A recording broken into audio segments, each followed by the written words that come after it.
This article that I found on just some browsing on the internet, I found about Mark Carney, and it discusses how there is an apparent similarity between Carney's now adopted policies and Pierre Polievre's playbook when it comes to the economy.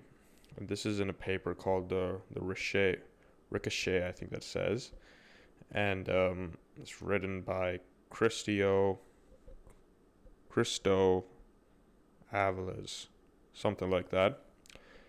And I read the article, and I like several points that he points out, in that Mark Carney is actually just kind of trying to copy what the conservatives are doing in their economic playbook.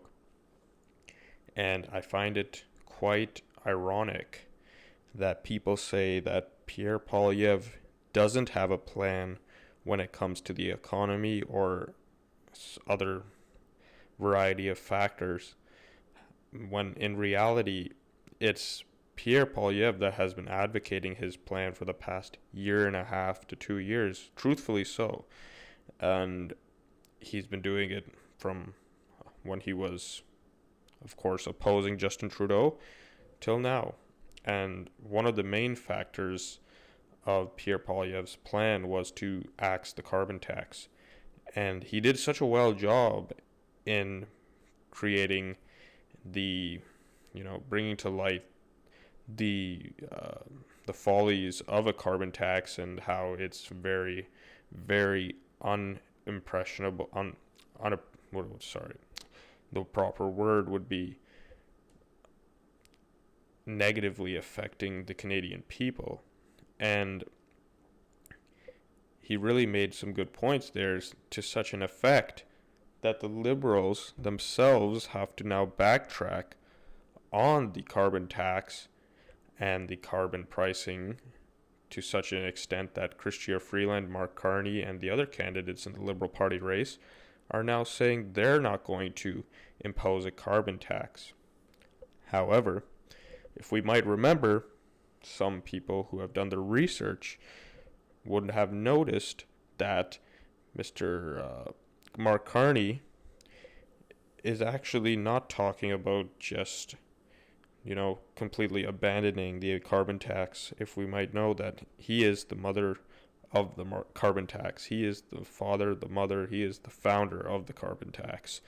He is the one who wrote about it in his books for several years and has gone into great details about it, even going to a point where he has said that Canada was not taxing enough when it came to carbon pricing.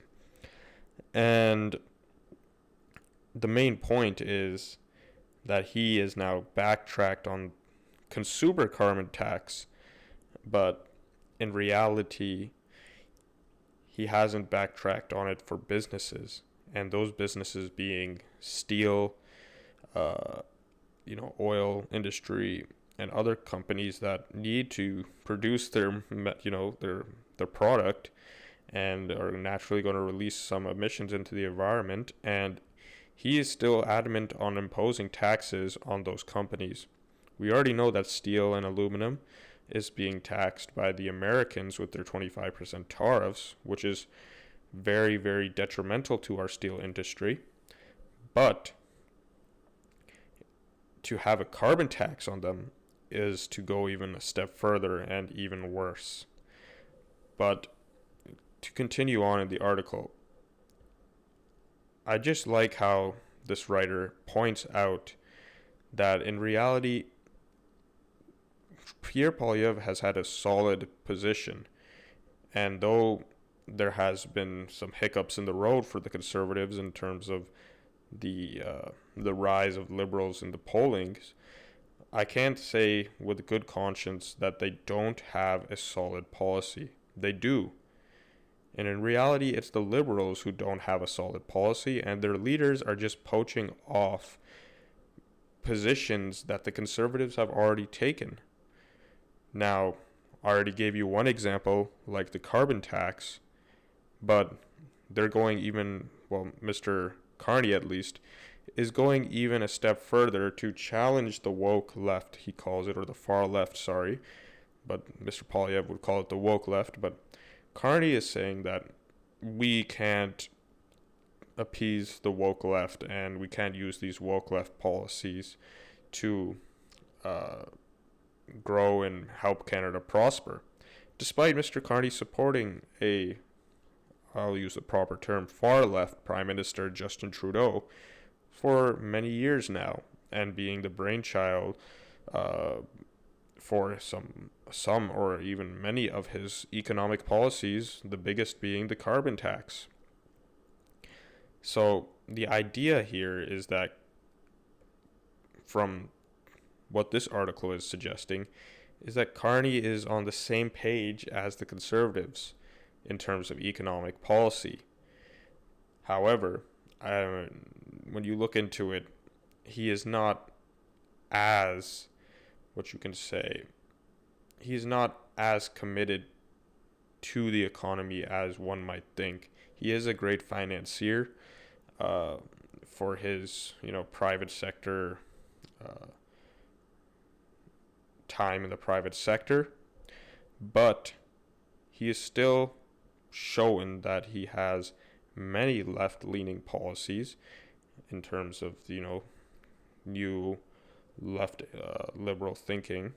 And what he says now, I don't think you can trust that. He has a proven track record of supporting far left policies, of supporting increased taxes, and supporting a carbon tax. So for him to come in now and say that I'm going to cut taxes, spend less, and restore Canada's economy seems to be a ploy to try to grab conservative voters who might not be so socially conservative. Rather, they're voting conservative because they're economically conservative. The main point here is that he's trying to poach that center vote that might swing liberal some years, but might swing conservative some years. Mostly that center vote isn't so concerned about the social policies, rather they're more concerned about the economic policies. And there are a lot of those types of voters in the Toronto area that do vote liberal, but given the proper candidate, who could be Pierre Polievere, they will end up voting conservative if they see to it that there is an economic benefit for them. Of course, they care about the social side. That's why they're voting liberal in the first place. But they're looking for a more cool head on the conservative side, and they would probably rather vote for them on. And that's what's happening here is Pierre Polievere is able to attract those center voters in the Toronto area, not the far left, of course, not the left-wing solid left base, but rather those swing voters who are more well off. Liberals, they have seen this now, and they understand that they need to bring in a candidate such as Carney, who is able to bring back that economically well off, socially center populace from areas like the Toronto area.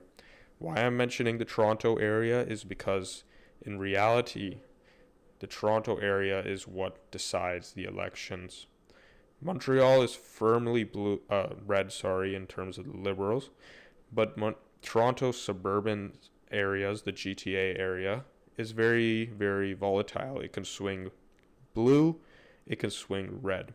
It's been going red the past couple of elections, but looking back in time and in history, it has swung.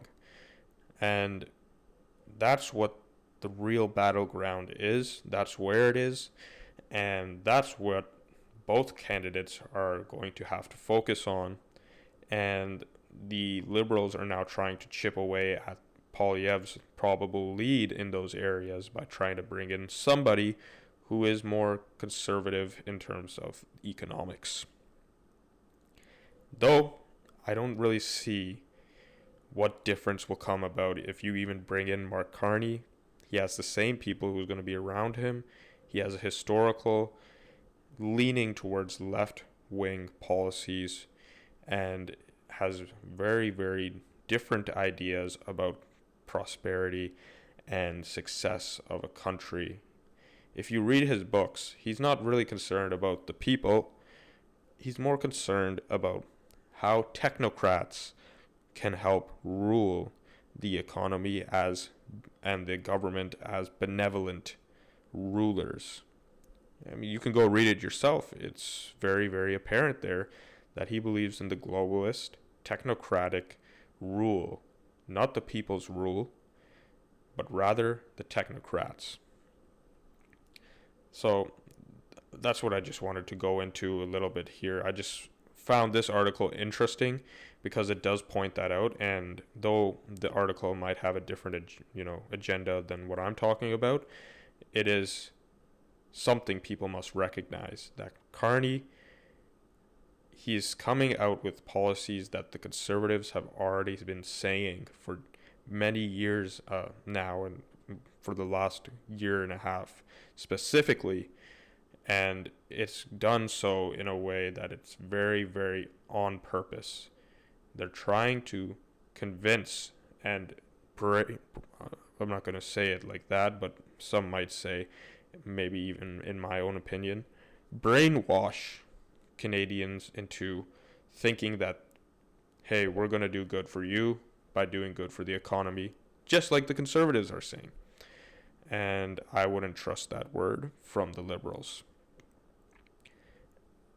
So, funny enough, there was a Liberal debate in French language yesterday, or it was sometime yesterday, and it was interesting because it really showed that there is no difference between these candidates. It seems like, there's some good friends in a room, and they're just going back and forth with each other about the same thing.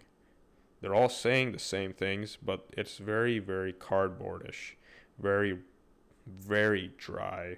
And if you watch it, especially if you understand French, you can tell it's not very, very different from what we've been seeing from the Liberals in the past couple of years. Though, I'll go into that later in other videos when the English language debate comes out. I don't know if it's happened yet, but once we get all of that information and early voting opens up, we'll go into that further. But thank you again for watching. I hope you enjoyed this analysis. Please consider liking, sharing, and subscribing. And remember to drop your comments down below. I appreciate all your perspectives for or against me or against the perspective I hold. Thank you very much and have a wonderful day. Bye.